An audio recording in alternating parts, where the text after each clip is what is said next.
Hello दोस्तों, तो कैसे हैं आप सभी लोग? आई होप कि आप सभी लोग अच्छे होंगे और अच्छे से स्टडी कर रहे होंगे। तो साथियों, आज हम आप लोगों के लिए 10th क्लास का मैथ का एक्सरसाइज 5.1 को बताने वाले हैं। इससे पहले हम आप लोगों को जो इसमें का बेसिक जानकारी है, यानी कि जो भी फ़ॉर्मूला है, वो हम अगले वीडियो में बता चुके हैं। ठीक? आज के इस वीडियो में हम 5.1 प्रश्नावली को सॉल्व करने वाले हैं, ठीक है? तो सबसे पहले हमारा जो पहला क्वेश्चन है उसको सॉल्व करते हैं। तो देखिए हमारा पहला क्वेश्चन क्या कर रहा है कि प्रत्येक किलोमीटर के यानी कि प्रत्येक किलोमीटर के बाद का टैक्सी का किराया प्रत्येक किलोमीटर के बाद का टैक्सी का किराया ज्ञात करना है। जबकि प्रथम किलोमीटर के लिए जबकि प्रथम किलोमीटर के लिए किराया 15 रुपया है और प्रत्येक अतिरिक्त किलोमीटर के लिए किराया जो है वो 8 रुपया है। ठीक ना? यानी कि इसके कहने का मतलब है कि प्रत्येक किलोमीटर का हमको क्या निकालना है? टैक्सी का किराया निकालना है। ठीक? जबकि प्रथम किलोमीटर के लिए किराया आपको 15 रुपया दिया है। और अतिरिक्त जो किलोमीटर आप चल रहे हैं, उसका किराया आपको 8 रुपया और देना पड़ जा रहा है। यानी कि मान लीजिए हम 3 गो कोई पॉइंट बनाते हैं, ए, बी, सी, ठीक? सी। देखिए कह रहे हैं कि टैक्सी का किराया यानी कि मान लीजिए ये किराया नियत है, आपको यहाँ से यहाँ 1 किलोमीटर है, ठीक ना? प्रथम किलोमीटर है मतलब कि यहाँ से ए से लेके बी की दूरी जो है यहाँ का ए से बी का जो किराया लग रहा है, वो क्या है? आपका नियत है यानी कि 15 रुपया लगेगा। कितना लगेगा? 15 रुपया, ठीक? इसके बाद अब बी के बाद यदि आप आगे जितना चल रहे हैं 1 किलोमीटर, 1 किलोमीटर के अनुसार आपका किराया लगेगा। यानी कि बी के बाद अब 1 किलोमीटर और अतिरिक्त चलिएगा, तो आपका 8 रुपया जुटेगा, ठीक? और फिर 1 किलोमीटर फिर चलिएगा तो फिर पुनः इसमें 8 रुपया जुटेगा, है ना? यानी कि 1 किलोमीटर का 15 रुपया लगेगा। उसके बाद जो भी दूरी आप तय कीजिएगा, तो प्रत्येक किलोमीटर के लिए 8 रुपया अतिरिक्त फिर से लगेगा, ठीक है ना? तो देखिए इसको सॉल्व करते हैं, लिखेंगे हल, ठीक? अब इसको बनाएँगे, तो प्रत्येक किलोमीटर के लिए कह रहा है ना, तो सबसे पहले हम लिखेंगे प्रथम किलोमीटर का किराया, लिखेंगे माना माना प्रथम प्रथम लिखिए या 1 किलोमीटर लिखिए, ठीक ना? तो ऐसे लिखते हैं माना 1 किलोमीटर का किराया कितना है? तो 15 रुपया लग रहा है। 1 किलोमीटर का किराया यानी कि प्रथम किलोमीटर का जो किराया है कितना लग रहा है? 15 रुपया लग रहा है। ठीक है? कितना लग रहा है? 15 रुपया। फिर कह रहा है कि अतिरिक्त किलोमीटर जा रहा है। वो पता तो नहीं है हमको कि कितना किलोमीटर जा रहा है? 1 किलोमीटर, 2 किलोमीटर, ठीक? तो हम मानेंगे जैसे 1 किलोमीटर का किराया 15 रुपया है। फिर लिखेंगे 2 किलोमीटर 2 किलोमीटर का किराया किराया यानी कि अब 1 किलोमीटर का तो 15 रुपए लग रहा है, लेकिन फिर 1 किलोमीटर और चला तो 8 रुपया और बढ़ गया, यानी कि 15 प्लस का 8 हो जाएगा, ठीक? यानी इसको जोड़ेंगे 15 प्लस का 8 तो आपका क्या हो जाएगा? 23 हो जाएगा, है ना? 23 रुपया लगेगा। फिर 1 किलोमीटर फिर चला, तो लिखेंगे 3 किलोमीटर का किराया, 3 किलोमीटर का किराया, ठीक? 3 किलोमीटर का किराया। अब देखिए 2 किलोमीटर चला, उसके बाद फिर 3 किलोमीटर चला, यानी कि अब तो जो 2 किलोमीटर का किराया आया है, उसमें ऐड हो जाएगा फिर 1 किलोमीटर का किराया यानी कि 8 रुपया, तो 2 किलोमीटर का क्या आया? 23 रुपया आया है, ठीक? तो फिर 1 किलोमीटर अतिरिक्त चल रहा है तो उसका 8 रुपया क्या हो जाएगा? इसमें ऐड हो जाएगा, यानी कि 23 प्लस का 8, 23 प्लस का 8, ठीक है ना? यानी कि आपका कितना आ जाएगा? 31 आ जाएगा, 31 रुपया हो जाएगा, ठीक ना? यानी कि 3 किलोमीटर का किराया कितना हो जाएगा? 31 रुपया।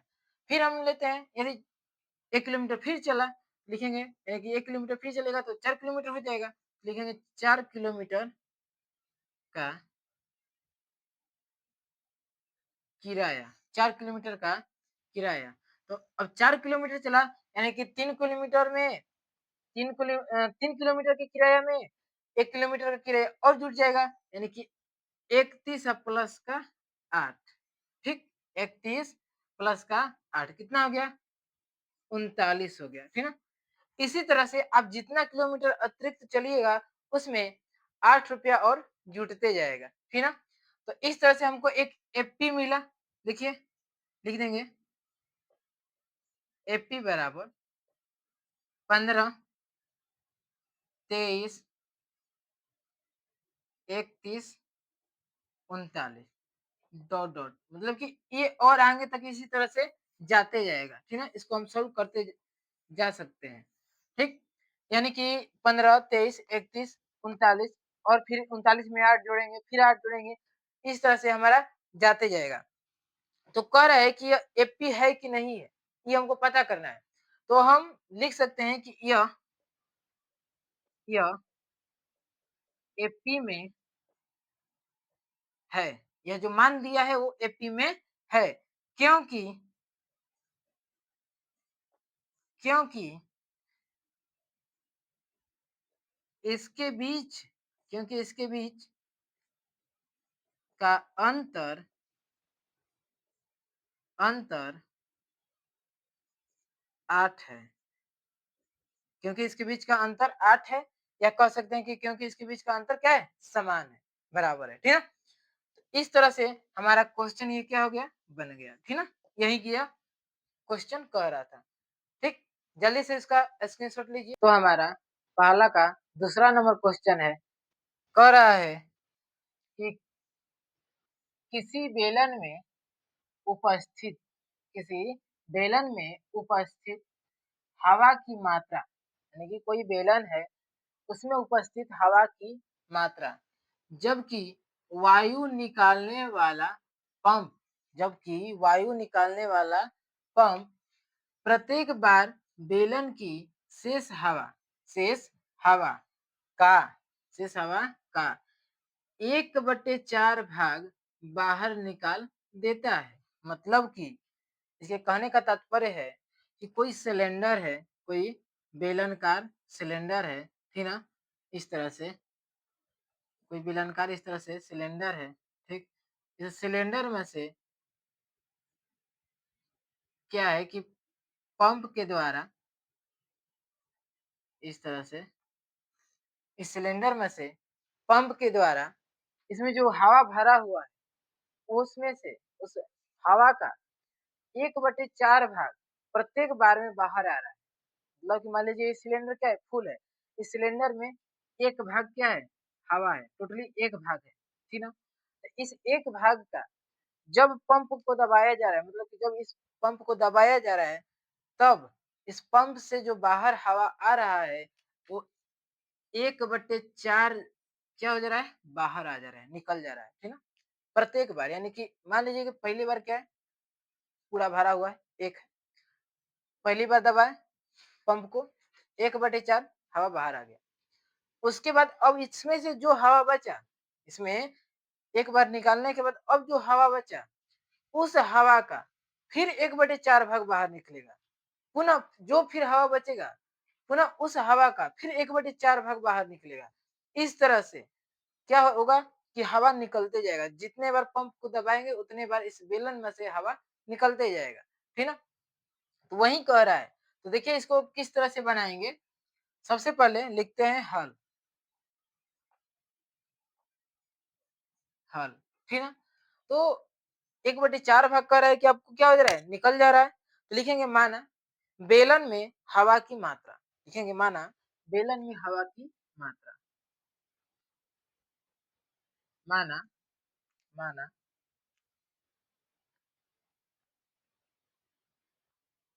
बेलन में बेलन में हवा की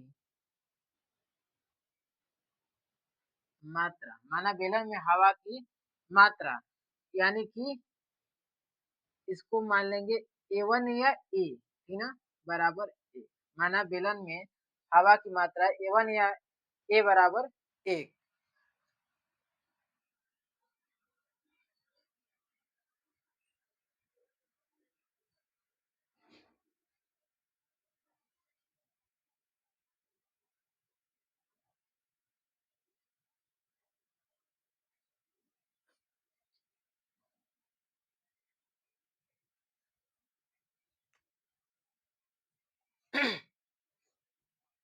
A1 या A बराबर 1 हम मानेंगे, ठीक है ना?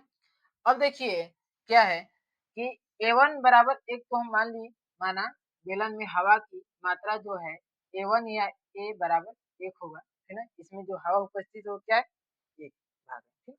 इस भाग का यानी कि 1 भाग का 1/4 आपको क्या हो जा रहा है? बाहर आ रहा है, ठीक है? तो अब हमको निकालना है क्या? A1 हो गया, अब A2 निकालना है, लिखेंगे A2 बराबर, है ना? अब A1 तो हो गया, अब A2 बराबर, तो A2 बराबर हम लिखेंगे जो हवा है, उस हवा में से पुनः उस हवा का 1/4 भाग बाहर निकलेगा, यानी कि लिखेंगे हवा माइनस हवा का 1/4 भाग 1/4 भाग बाहर क्या हो जा रहा है? निकल जा रहा है ना? बाहर निकल जा रहा है। तो बाहर बाहर निकालने पर, है ना? A2 बराबर हवा माइनस हवा का जो हवा उपस्थित है उसमें से माइनस हो जा रहा है वही हवा का 1/4 भाग, है ना? बाहर हो जा रहा है, ठीक? तो लिखेंगे देखिए हवा क्या है?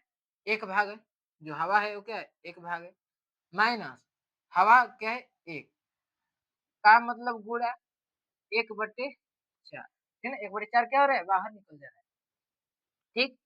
तो इसको सॉल्व करेंगे तो देखिए क्या हो जाएगा? इसको करेंगे तो 1 माइनस 1/4, 1 माइनस 1/4, यानी कि इसको हम बनाएँगे तो यह कुछ नहीं है तो 1 है, ठीक? तो 1 यानी कि इसका एलसीएम निकाल देंगे हो जाएगा 1 और 1 से 4 में जब भाग देंगे तो 4 बार में 4 में 1 का गुणा करेंगे तो 4 होगा, माइनस का 4 में 4 का भाग 1 बार में 1 में 1 का गुणा 1, यानी कि आपका फाइनल आएगा कितना? 3/4, ठीक है? यानी कि 82 यानी कि दूसरा बार जब पंप को दबाया जा रहा है, देखिए पहला बार दबाया गया तो 1 भाग नहीं, ठीक? पहला बार में जो पंप में है वो 1 भाग है। उसके बाद अब दूसरा भाग जब दबाया जा रहा है, उसमें से हवा निकाला जा रहा है, तो 3/4 भाग क्या हो जा रहा है? बाहर निकल जा रहा है, ठीक ना? दूसरा बार में।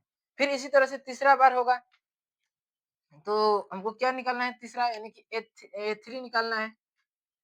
A3 बराबर तो फिर लिखेंगे हवा माइनस हवा का हवा का 1/4 भाग 1/4 भाग बाहर निकालने पर निकालने ने निकालने पर यहाँ रहेगा निकालने पर, ठीक ना? निकालने पर, ठीक? यानी कि तीसरा बार जब पंप मारेंगे तो हवा जो है उसमें से हवा का 1/4 भाग क्या हो जाएगा? बाहर निकल जाएगा। तो यानी कि हवा क्या है? 1 है माइनस हवा ये क्या है? 1। अब समझिए यहाँ 1 नहीं लिखाएगा। यहाँ जो हवा है वो 1 नहीं लिखाएगा क्योंकि अब तो हवा 1 नहीं ना बचा, उसमें से तो 1/4 तो बाहर निकल गया। अब हवा जो बचा है वो क्या बचा है इसमें? तो 3/4 हवा ना बचा, ठीक? तो अब लिखेंगे क्या? 3/4 माइनस 3/4 का 1/4 क्या करने पर? बाहर निकालने पर, ठीक ना? इस तरह से अब इसको सोल्व करेंगे। तो अब देखिए क्या होगा? इसको लिखेंगे 3/4 माइनस इसको गुणा कर लीजिए तो हो जाएगा 3 4 चौके 16, ठीक ना? यानी कि इसको करेंगे तो 16 4 का लघुत्तम 16 होगा। अब देखिए 4 चौके 16 यानी 4 बार में 4 तेई 12, ठीक? यानी कि 4 में 16 से 4 से 16 में भाग देंगे तो 4 बार में जाएगा और 4 में 3 का गुणा कर देंगे तो 12 आएगा, ठीक है? फिर 16 में 16 का भाग एक बार में, 1 में 3 का गुणा 3 आएगा, माइनस है तो माइनस, ठीक? पुनः इसको करेंगे तो यानी कि अब देखिए 12 में से 3 जाएगा तो क्या बचेगा? 9 अब बटेगा 16, ठीक ना? यानी कि तीसरा बार में जो हवा निकल रहा है, वो 9/16 भाग क्या हो जा रहा है, बाहर निकल जा रहा है हवा, ठीक ना? अब फिर हम इसी तरह से हवा को हम बारी-बारी से निकाल सकते हैं उसमें से, और भी हम अब चौथा बार पंप मारेंगे तो निकलेगा, फिर 5वां बार पंप मारेंगे तो निकलेगा। इस तरह से हवा क्या रहेगा, निकलते जाएगा, ठीक है? तो इस तरह से देखिए हमको एक सूची प्राप्त हुई। देखिए A1, A2, A3, A4 इसी तरह से प्राप्त होगा, ठीक? तो हम लिख सकते हैं AP बराबर क्या है, A1 है, A2 है, A3 है, डॉट डॉट, इस तरह से लिख सकते हैं। तो A1 क्या है, 1 है, A2 कितना आया, तो A2 आया 3/4, A3 9/16, ठीक है? इस तरह से आया है, यानी कि यह तो हमारा AP आ गया। यह हमारा क्या मिल गया, एपी तो मिल गया, लेकिन कह रहा है कि यह एपी में है कि नहीं, यानी हमको तो मान तो मिल गया, यहाँ दिखा भी रहा है कि एपी में, लेकिन यह एपी में है कि नहीं, प्रूफ को कर कर हमको बताना है कि यह इसका बीच का जो अंतर है वो समान है कि नहीं, यह एपी में होगा कि नहीं होगा, यह हमको बताना है। तो उसके लिए हमको सार्वंतर पता करना पड़ेगा, यानी कि डी पता करना पड़ेगा, ठीक है? तो डी पता करने के लिए हम लिखते हैं क्या कि A2 माइनस A1, डी निकालने के लिए A2 माइनस A1, लेकिन यहाँ एपी को पता करना है तो हम इस सूत्र का प्रयोग करेंगे, D1 बराबर A2, D1 देखिए, D1 लिखिए या D लिखिए, दोनों बात एक ही है। तो D1 या D बराबर होता है A2 minus A1, A2 minus A1। उसी तरह से D2 निकालेंगे तो A3 माइनस A2 होगा, ठीक है? यदि इन दोनों के बीच का अंतर जो है वो बराबर आएगा, क्या आएगा, बराबर जो आएगा तो एपी में है, यदि बराबर नहीं आएगा तो ये एपी में नहीं है, ठीक है? यही हमको पता करना है। तो चलिए निकालते हैं, तो देखिए निकालेंगे, D1 बराबर A2 माइनस का A1, D1 बराबर A2 माइनस का A1। तो देखिए तो A2 क्या है, 3/4 है, 3/4 माइनस A1 क्या है, 1 है ना? तो देखिए इसको शॉर्टकट हम निकाल लेंगे यहाँ से। डायरेक्ट क्या कर लीजिए, या तो कुछ नहीं नीचे तो 1 लिख के लघुत्तम निकालिए, या डायरेक्टली इसका गुणा कर लीजिए। 4 में 1 का गुणा कीजिएगा, 4 होगा।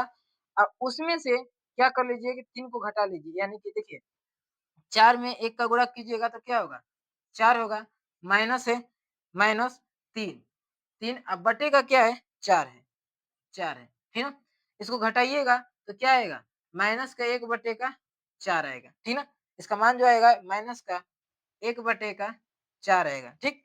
यानी कि D1 का मान आ गया क्या, 1/4। अब निकालना है हमको क्या, D2, यहाँ पे इसको निकाल देते हैं। देखिए अब निकालना है हमको D2, D2 बराबर हो जाएगा A3 माइनस A2।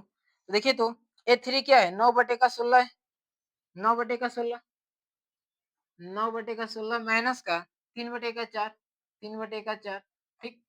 इसका लघुत्तम निकालिएगा, यानी कि एलसीएम निकालिएगा तो क्या होगा, 16 होगा, 16 में 16 से भाग देंगे एक बार में, 1 में 9 का गुणा करेंगे 9 होगा, माइनस का 4 में 4 से 16 में भाग देंगे तो 4 बार में 4 तिहाई 12 हो जाएगा, ठीक है? यानी कि इसको घटा लेंगे, घटाएंगे तो क्या बचेगा, 3 बचेगा, 3, लेकिन माइनस में बचेगा, अब बटेगा 16, ठीक है? 3 माइनस में बचेगा लेकिन 16, ठीक? यानी कि हमारा क्या आ गया, D2 आ गया, ये क्या आ गया, D2 आ गया, ये क्या है, D1 है, क्या है, D1 है। तो देखिए तो बताइए, D1 बराबर है D2 के, D1 बराबर है D2 के, हैं? D1 का मान D2 के बराबर आया है, यहाँ -1/4 आया, और D2 का मान क्या है, -3/16 आया, ये बराबर नहीं है, यह D1 not equal to D2, यानी कि बराबर नहीं है D2 के, ठीक ना? तो जब बराबर नहीं है तो लिख देंगे, इसलिए यह AP में नहीं है, यही आपका आंसर होगा, इसलिए यह एफटी में नहीं है, ठीक है? जल्दी से इसका स्क्रीनशॉट लीजिए ताकि अगले क्वेश्चन को सॉल्व करें, ठीक है?